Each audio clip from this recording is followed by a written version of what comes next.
This barbecue lover's dream layout features the Kalamazoo Hybrid Fire Grill, which runs for $27,295.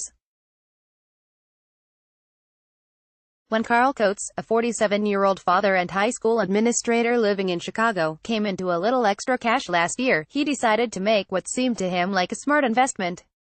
He bought a cow. Well, half the cow really. He split the cow with a neighbor friend. Their girls go to the same elementary school, who shares Coates' passion for backyard grilling. Cows, on average, cost around $2,000. Coates can't recall what they paid. They got a deal from a farmer in central Illinois. That's for a 750-pound carcass that breaks down to 490 pounds of boneless cow meat.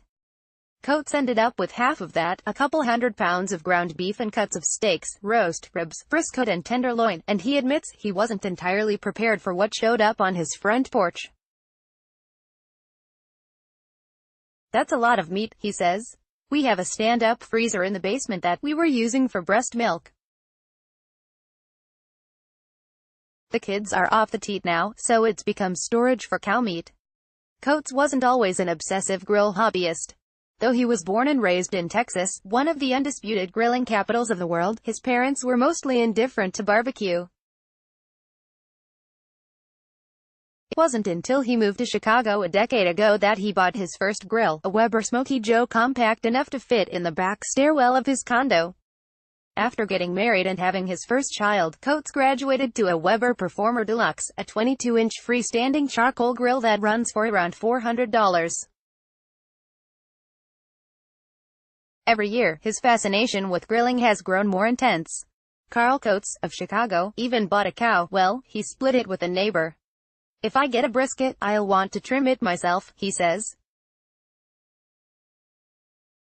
"I've started spatchcocking my chickens. All it takes is a good knife and some muscle power." He bought his first smoker a few years ago and a second smoker not long after. "I want every new grilling gadget that comes out," he laughs. "I've become one of those guys.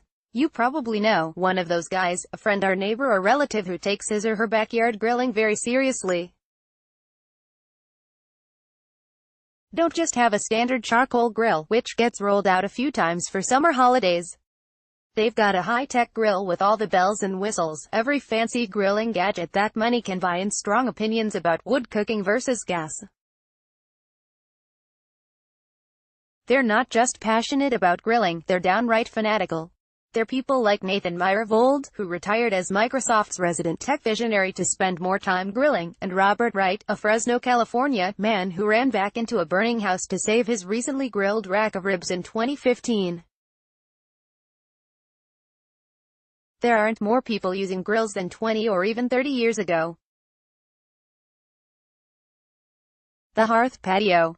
In 2017, 70% of American adults owned a grill or smoker, which is more or less the same findings about 20 years ago. What has changed, however, are grill sales.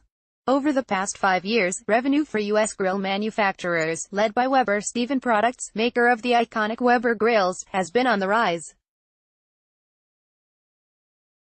Because consumers are more likely to purchase new grills more regularly, sales have climbed an average of 2.8% every year, according to research firm IBISWorld, with an industry-wide revenue of an estimated $6.6 billion last year. That number is expected to reach $7.2 billion by 2022. What customers are paying for would shock their grilling enthusiast fathers and grandfathers. Modern grills come with features like 3 or more burners, infrared heating for crisper searing, halogen lights for nighttime grilling, up to 75,000 BTUs, and even voice command settings. The 42-inch Lynx Smart Grill, $9,500, can be operated remotely with a smartphone app and will send you text alerts when it's time to flip your meat. Then there's the much-coveted Kalamazoo Hybrid Fire Grill, which runs for $27,295. The starting price for a 2018 Honda CR-V is $25,125. For the money, you can reach internal temperatures of 1,000 degrees Fahrenheit. You only need around 325 degrees to cook a 120-pound pig, and laser-cut surfaces capable of monogramming steaks and burgers with your initials. A rep for Kalamazoo Outdoor Gourmet says that domestic sales for the hybrid grill are stronger than ever, up 18% from last year. They declined to share exact figures. Stephen Raichlen, the award-winning grill master, he's been called the Julia Child of barbecue, and author of the Barbecue Bible, and the newly released Project Fire, thinks the trend may be fueled by increased international travel. Americans are traveling a lot more now than 20 years ago, he says. They've eaten sad in Thailand, bistecca alla Fiorentina in Italy and jerk in Jamaica. We want to reproduce those flavors at home. Media and social media may also be a factor, says Ben Eisendrath, the president of Grillworks, a manufacturer of high-end, wood-burning grills that run between $3,500 and $20,000, with sales in the millions and an average growth of 40% annually. People have started to see the way people grill outside the States, he says. You're not just seeing what your neighbor is grilling, you're seeing what they're grilling in Argentina, in Uruguay, in rural parts of France and Spain. He's had some customers, including a few professional chefs who once scoffed at grilling, call him and say, "I just got back from Spain and I've got the religion now." The biggest change of today's grillers versus their forefathers is that grilling has transcended a mere weekend hobby. In HPBA's 2017 consumer survey, more than half of respondents claimed that they grilled not just for flavor but as a lifestyle choice. Raichlen isn't surprised by this. When you simmer a stew, no one gathers around the stove to watch it, he says. But when you grill, you're the center of attention. Everyone gathers around, and the act of cooking becomes a party. The majority of students who attend his barbecue university classes aren't professional chefs, but they aren't exactly amateurs either.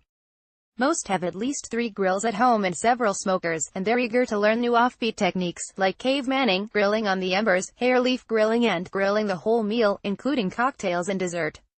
Raichlen says. As the Barbecue Fiend Coats in Chicago indicates, there's also been an influx of in-bulk meat purchases because of home grilling.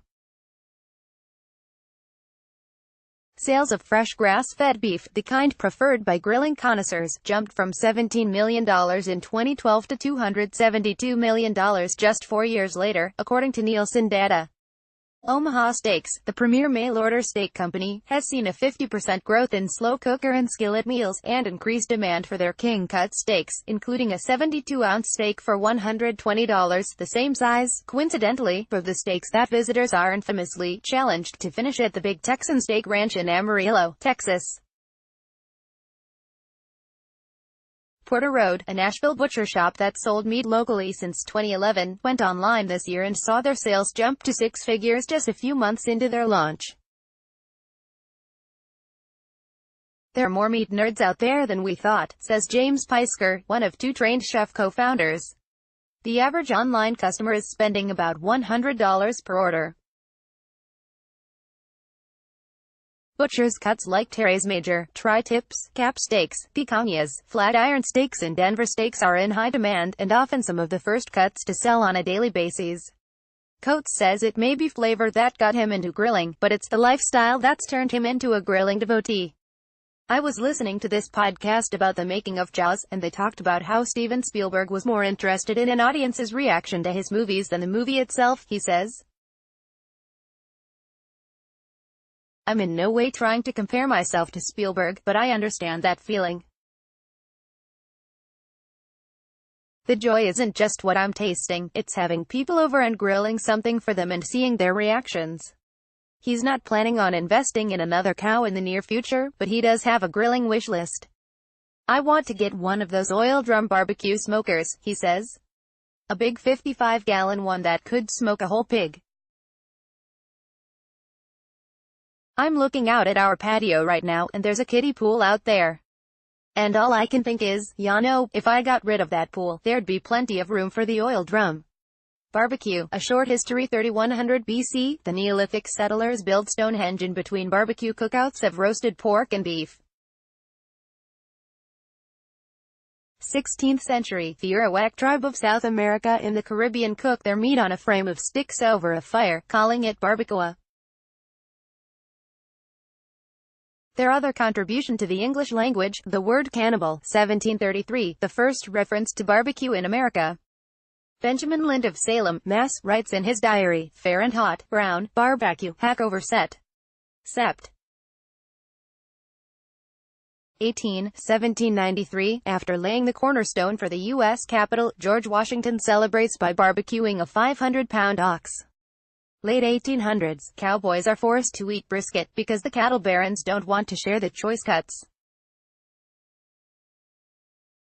The cowboys figure out that slow-cooking brisket over low heat leads to delicious results. 1897, Ellsworth B. A. Sawyer patents a design for charcoal briquettes. Henry Ford gets all the credit, billing it as perfect for barbecues, picnics, hotels, restaurants, ships, clubs, homes, railroads, trucks, foundries, tinsmiths, meat smoking and tobacco curing. 1940, the first McDonald's, 14 years before Ray Kroc, opens in California as a BK restaurant. Their annual sales reach $200,000, $3.5 million in 2018 dollars. 1952, a welder named George Stephen transforms a marine buoy into a dome-shaped grill. The iconic Weber grill is born. Commercial barbecue sales go from $1 million in 1952 to $75 million in 1959. By the end of the decade, 1/3 of American households have a backyard grill. 1991, Steve Martin daydreams about throwing a backyard barbecue for his daughter's wedding in Father of the Bride. 1994, the first George Foreman grill is sold. 2012, a 20-year-old container of McJordan barbecue sauce sells on eBay for $10,000. 2014, President Obama uses privilege at the Franklin Barbecue in Austin. "I know this is a long line," he said. "I feel real bad, but I'm gonna cup 2015, the undisputable cause, the world's largest barbecue pit, an 18-wheel tractor trailer that can cook 4 tons of meat at a time, goes on the market for $350,000.